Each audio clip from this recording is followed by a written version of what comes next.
에스더서는 옛적부터 성경 신학자들이 그 해설하기를 별로 좋아하지 않았고요. 심지어는 그 종교개혁자 루터까지도 초기에는 그 에스더서를 이렇게 반대를 했다고 합니다. 왜 그런가 하면은 그 윤리성 때문에 그런 것인데요. 우리가 읽은 그 본문의 내용처럼 그 유다인들이 자기를 미워하는 자 7만 5천 명을 도륙했다 하는 부분, 그리고 그 원수를 갚는 그날에 잔치하고 또 즐기고 서로 예물을 교환했다는 그 22절에 있는 내용이 그 윤리적으로 또 정서적으로 감당이 되지 않았기 때문에 그랬던 것입니다. 9장 22절 말씀 보시면, 이달 이날에 유다인들이 대적에게서 벗어나서 평안함을 얻어 슬픔이 변하여 기쁨이 되고 애통이 변하여 길한 날이 되었으니 이 두 날을 지켜 잔치를 베풀고 즐기며 서로 예물을 주며 가난한 자를 구제하라 하며, 이 잔치하는 날은 그 7만 5천 명의 도륙을 행했던 그날에 잔치하고 즐거워했다라고 하는 부분이 좀 그 감당하기 어려웠던 것이죠. 그러나 모든 성경이 그렇듯 그 에스더서의 교훈을 그 일반 윤리적인 측면으로 접근하면 안 되고요. 구속사, 즉 구원이란 어떤 것인가 하는 관점으로 보아야만 성경을 바르게 우리가 해석하고 그 의미를 깨닫게 됩니다. 에스더서의 사건은 이 수룹바벨이 주도한 제1차 포로 귀환과 또 에스라가 주도한 제2차 포로 귀환 사이에 있었던 그 페르시아 곧 바사국 내에 있었던 사건입니다. 당시 1차 포로 귀환 때 예루살렘으로 돌아간 사람들도 있었지만 그들은 소수였고, 대부분의 사람들은 바사국 그대로 내에 머물러 있었습니다.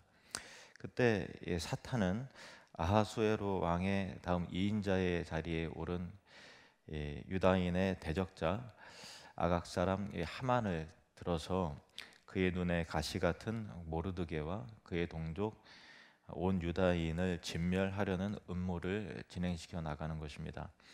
그래서 하만의 계략에 의한 왕의 조서가 내려지는데, 그 조서에 각 토회를 보내서 12월 13일 하루 동안에 모든 유다인 남녀노소를 물어나고 다 죽여 도륙하고 그 재산을 탈취하라는 이 조서가 왕의 명령으로 내려지게 되는 것이죠.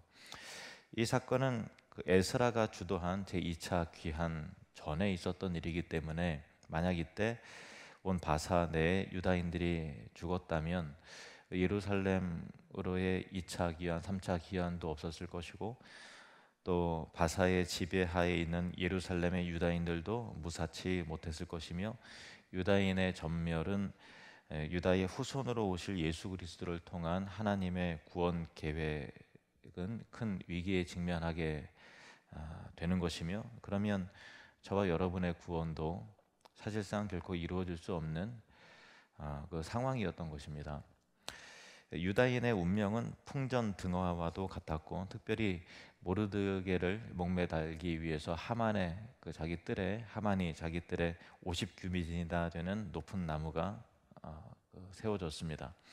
이 상황은 여러모로 보아도 절망적인 상황이었으며 12월 13일 이 죽음의 날이 하루하루 그렇게 다가오고 있었던 것입니다. 그러나 에스더 5장 이후 완전히 반전이 되는데, 그 앞전에 아하수에로 왕의 그 왕후 와스데가 폐위가 되고 그 뒤를 이어서 왕후로 간택된 에스더가 금식한 후 죽으면 죽으리이다 라고 하는 심정으로 왕 앞에 나아가 아하수에로 왕의 은총을 입게 되었고, 모르드게는 높아지게 되었으며 결국 모르드게와 모든 유다인들을 죽이려는 이 하만의 음모가 드러나게 되는 것이죠. 그러니까 그 에스더가 유다인이었기 때문에 그 에스더까지 황후까지 죽이려 한다라고 하는 그 계계가 드러나게 된 것입니다. 그래서 민족이 말살되는 위기에 몰렸던 유다인들에게 대반전의 구원이 일어나게 된 것입니다. 결국 하만은 모르드게를 목매달기 위해 세운 나무에 자신이 달리게 되었으며, 유다인들을 죽이려 했던 대적자들은 오히려 유다인들에 의해 7만 5천 명이나 되는 사람들이 도륙되는 하루아침에 완전한 절망에서 완전한 구원으로 대역전의 상황, 대반전의 상황이 연출이 됩니다. 9장 1절을 다시 보시면, 아달월 곧 12째 달 13일은 12월 13일이죠. 왕의 어명이 시행하게 된 날이라. 유다인의 대적들이 그들을 제거하기를 바랐더니 유다인이 도리어 자기들을 미워하는 자들을 제거하게 된 그날에, 하루아침에 이 민족이 죽을 운명에서 저 민족이 죽고 이 민족이 살아나는 그런 참 엄청난 일이 단 하루 만에 일어난 것이거든요. 이 하루아침에 상황이 완전히 반전되는 이 내용은 무엇을 말하는가 하면, 우리의 구원이 완전한 역전이요 또 완벽한 대반전의 승리다라는 것을 말씀하기 위함인 것입니다. 이것은 성경의 역사 전체가 그렇습니다. 제일 먼저는 낙원 에덴에서 일어났습니다. 사탄은 하나님의 형상대로 지음받은 아담과 하와를 유혹하여 타락시키는 데 성공하죠. 그는 승리감에 도취되었을 것입니다. 그러나 하나님께서 개입하여 선언하시죠. 여자의 후손은 네 머리를 상하게 할 것이요. 여자의 후손 즉 그리스도의 승리에 관한 선포로 이 상황은 인류의 운명이 반전이 된 것입니다. 사탄은 가인을 통해 아벨을 쳐 죽입니다. 여인의 후손이 태어나야 할 씨를 사탄이 제거한 것입니다. 만약 하나님께서 개입하시지 않으셨다면 거기서 구원이 단절이 되었을 것인데, 그러나 하나님께서는 아벨 대신에 다른 씨를 주사 그 다른 씨 곧 셋의 계보에서 여자의 후손이 나타나 가인의 후손을 정복하게 하셨던 것입니다. 상황은 대반전으로 이루어지게 됩니다.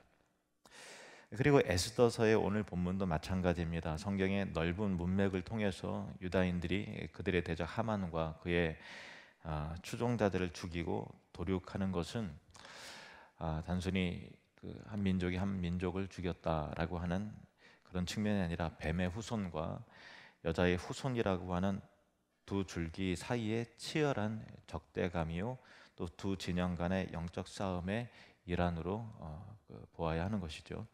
이 싸움도 두 대표자 아각 사람 하만과 유다인 모르드게의 대결에서 그 대표자 한 사람이 패하면 그 민족 전체가 죽게 되고, 대표자가 승리하면 그 백성이 모두 승리하는 이 영적 전쟁이었다는 것입니다.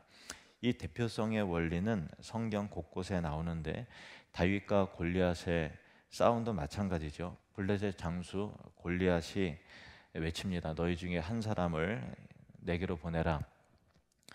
우리와 서로 싸워서 내가 이기면 너희가 우리의 종이 되고 내가 지면 우리가 너희의 종이 되겠다. 대표자 한 사람에 의해서 민족의 승패가 갈라지는 그런 전쟁을 벌였다는 것입니다. 이스라엘의 왕 사울과 백성들은 두려워 떨었죠.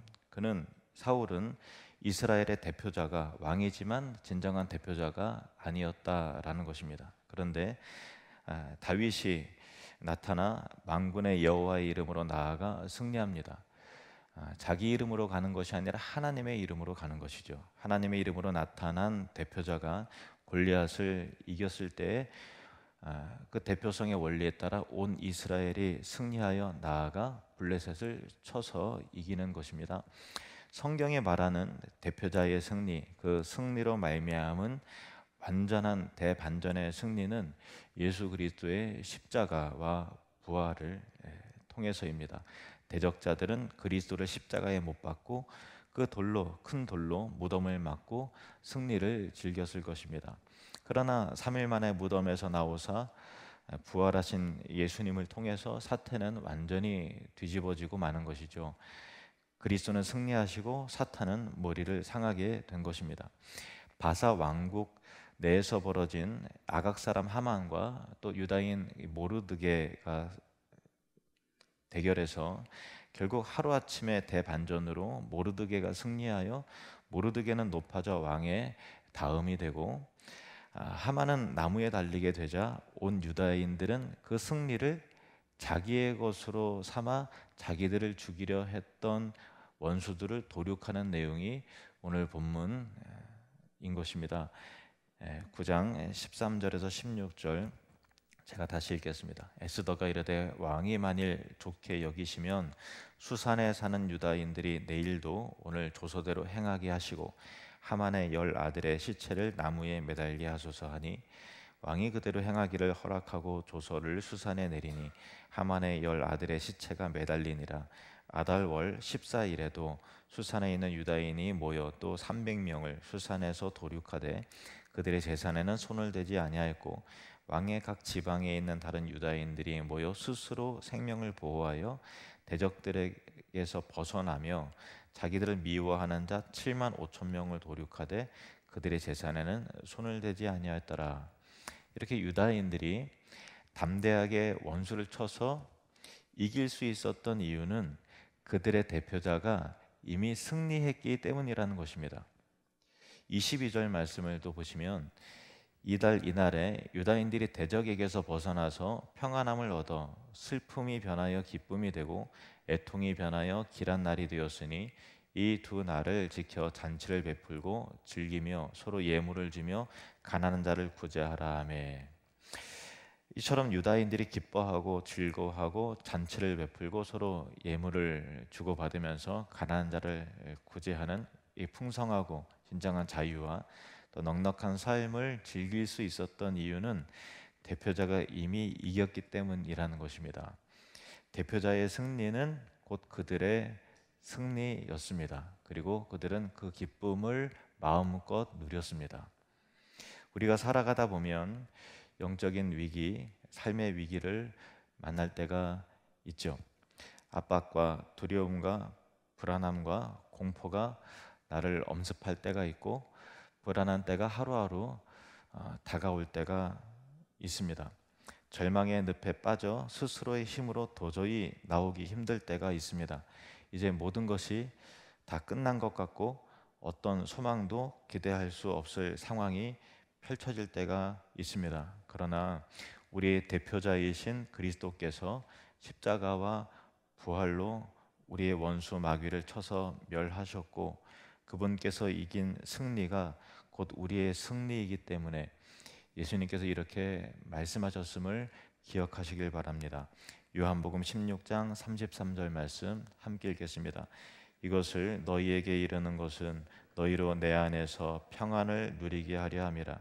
세상에서는 너희가 환난을 당하나 담대하라. 내가 세상을 이기었노라. 아멘. 로마서 16장 20절 말씀도 함께 읽겠습니다. 평강의 하나님께서 속히 사탄을 너희 발 아래에서 상하게 하시리라. 아멘. 이것이 우리가 절망과 두려움 속에서 담대히 일어날 수 있는 이유인 것입니다. 환난 속에서도 담대하고 기뻐할 수 있는 근거인 것입니다.